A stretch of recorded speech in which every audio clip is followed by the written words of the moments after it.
And what are some of the resistances that you have faced, either from different fields? When you introduced RTT, you had the results. Did you just work with it, work against it, just say, I'm going to deal with it? I'm just curious about that. Yeah, first of all, I called it the Marisa Peer method. My first school was called Marisa Peer method, MPM. But then I thought, you know what? I don't think people want to say, hey, I've got the Marisa Peer method. I'm a version of Marisa Peer. I didn't like that. I thought, let's give it a name like Rapid Transformational Therapy. So they're not saying I'm a version of Marisa Peer. Because some of the people I've trained are every bit as good as me. Some of them are better because, of course, they're young, they're passionate. Of course, I'm going to train people who end up being better than me. I fully expect that. It's already happened. But what I had was people saying, how dare you put the word rapid in front of therapist? Who do you think you are? Don't you know that therapy is long and arduous and we've got to build a relationship and it takes years? And then when we've got trust, maybe something will happen. And I was always perplexed by the fact that every healing modality says, bring me your pain and I'm going to help you. So ER, doctor, dentist, chiropractor will say the same, turn up with your pain and I will do my very best to remove your pain. So every healing therapy says that, except for therapy, which is bring me your pain. We've got to get to know each other. We've got to go on a long journey together. And I thought, well, why has healing therapy got to take, why longer than every other healing? Surely when someone is in pain, shouldn't the therapist say, this is no different to going to the emergency room? And that pain may be, I have stress migraines, I have irritable bowel, I have an ulcer, I have stomach issues, I have a skin condition caused by stress. But it also could be, I have the pain of I can't find love. I'm self-sabotaging. I keep procrastinating. I'm ruining my business. And so that's also painful. We have, pain that's organic, but actually a lot of doctors are now saying that most people turning up at the doctors have illness caused not by diseased organs, but by diseased thinking. Then we have the pain of not succeeding, not having love, not having success. And I always thought, you know what? I want to offer people the same pain relief as any other person who's doing healing. And so I did get a lot of flack for that, especially from some therapists, not all, who'd say, I don't know who you think you are, turning up and offering rapid therapy. But I knew who I was and I knew it worked. And I had so much feedback from clients. And the thing I heard every day was, you changed my life. The thing I heard the most was, I've been in therapy for 10 years. And how did you fix me in an hour? How did you identify that? And that's what I've taught all my therapists. We talk about the 3 things wrong with all of our clients. There is really only 3. The 3 ways the mind works, the 4 ways we must act in order to get connection, and the 23 rules of the mind. And so I'm really teaching people a fast track of what makes therapy tick. And even doctors have said to me, and psychiatrists too, I learned so much from hearing you speak about I'm not enough.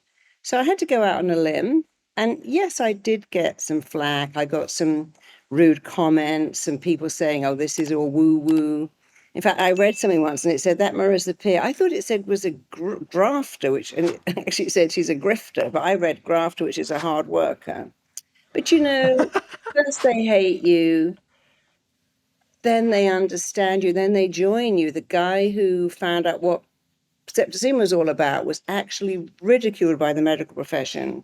The guy who wrote Sugar Blues was absolutely ridiculed. It's no, sugar doesn't make you fat, it's fat. So we have a lot of pioneers who come up with something. People say, that's crazy, you're crazy. And you have to have the strength to say, you know what? I know what I'm doing is amazing.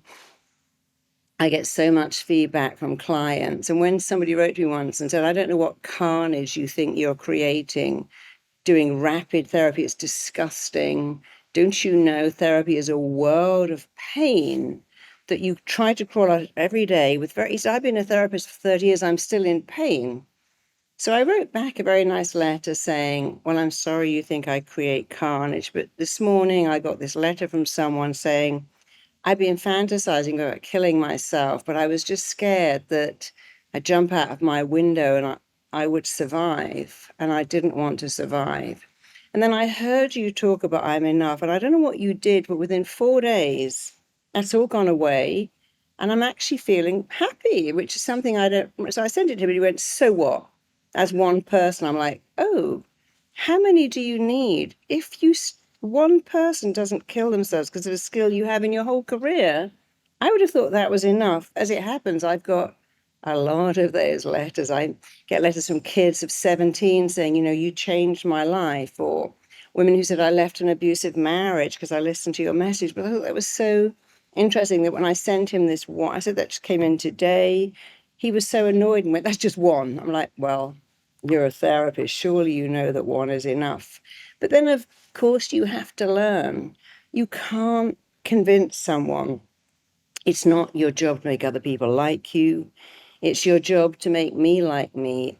The most important words we'll ever hear are the words we say to ourselves. I can put my hand on my heart and go, I'm a good therapist. I've done some amazing work in the world. I do have a skill. I do help people change their lives. Not everybody likes it. I know it works. And the most important opinion is not that guy who wrote to me saying this is disgusting. It's my opinion. Can I look in the mirror and say I'm doing good work? Yes, I can, and I do. And, I've won a lot of awards. My therapy's won a lot of awards. We recently got an award for the most innovative thing in education. That's probably the best award I've ever had. But my own therapists are also getting awards and getting press. I used to get letters every day from clients saying, oh my God, you changed my life. But now I get letters, texts, and emails from my therapist saying, look at the letter I got, look at the flower, look at this breakthrough I had with this kid. And it's such a lovely thing to put something in the world that helps people. And of course, some people think I shouldn't do it. But you know what? I don't care. And of course, also, when I started as a therapist, all therapists were men. Freud, Sigmund Freud, Ericksonian, they were all men. There were very few women saying, hey, I've got something. And, somebody said to me once, well, who are you to say this? I'm like, well, someone's got to. Why shouldn't it be me? Someone's got to say, the education system isn't great for some children. Someone's got to say, the media is making young girls sick. Someone has to put their hand up and say, by the way, we are disconnecting whole swathes of teenagers, and we're born needing connection. It's our biggest driver, find connection, avoid rejection. And we're disconnecting people, and what's going to happen to their mental health? Nothing good. Thank you so much for listening to the Selling with Love podcast. We have some previous episodes you can tune into right here.